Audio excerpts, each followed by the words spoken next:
미션 let's go 저 건물을 찾으러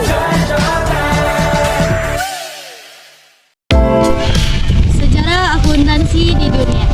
Sejarah akuntansi sendiri dibangun sejak zaman peradaban awal, di mana manusia mulai mencatat transaksi keuangan mereka.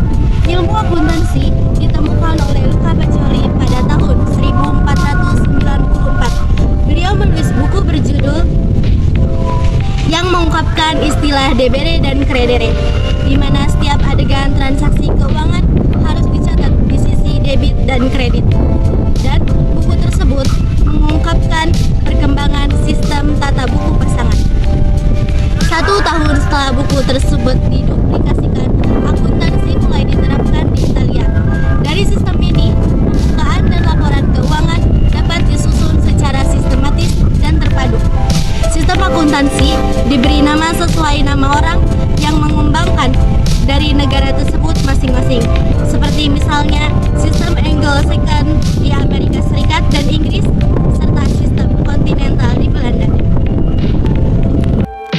Karena sistem Anglo-Saxon dapat mencatat berbagai macam transaksi keuangan secara lebih mudah, maka sistem Anglo-Saxon dapat melakukan pembukuan dalam satu bagian.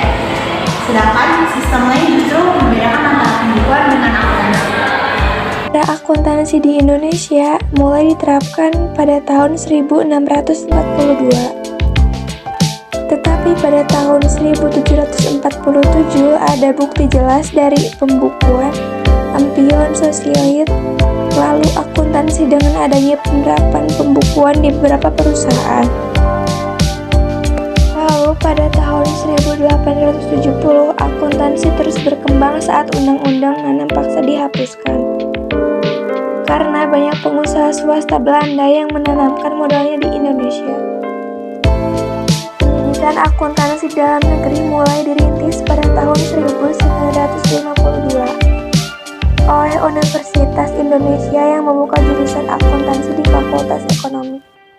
Membuat bupati lainnya mengikuti langkah Universitas Indonesia tahun 1954. Undang-Undang Nomor 34 dikeluarkan untuk mengatur pemberian gelar akuntansi.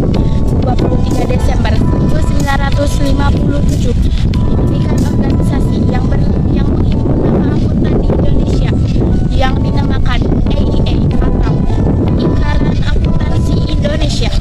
Pada tahun 1978 didirikan seksi akuntansi publik dan tahun 1986 didirikan seksi akuntansi pendidikan.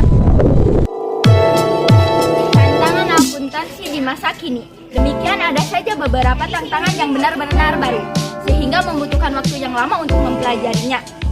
Berikut ini adalah tantangan akuntansi di masa kini dan masa depan yang harus dihadapi. Yang pertama, keamanan data akuntansi. Yang kedua, peralihan sektor akuntansi bisnis ke digital. Yang ketiga, analisis data di era big data. Manfaat keamanan data bisnis. 1. Meminimalkan potensi kerugian.